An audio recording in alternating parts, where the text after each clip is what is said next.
try this one. 3 x squared ln x power 3 dx, natural log x power 3. And on the side, LIATE,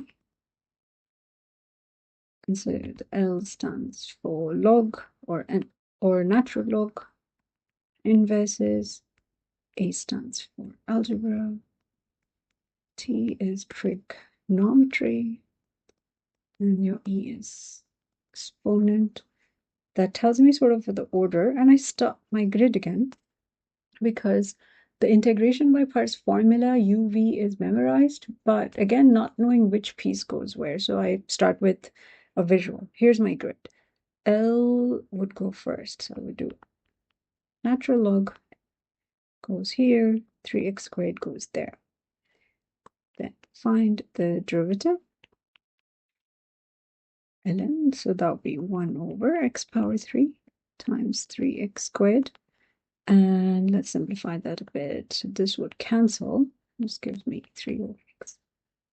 And then the bottom is an integral. So the first derivative, bottom is an integral.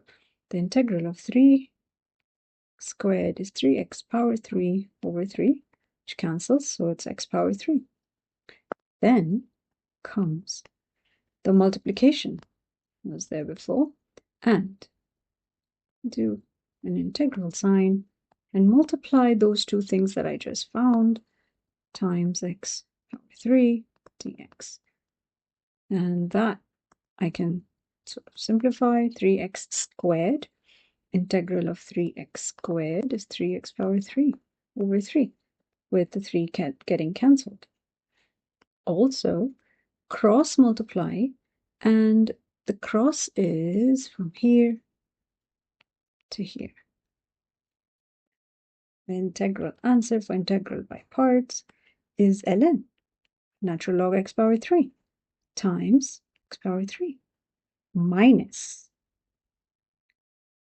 x power 3 plus c.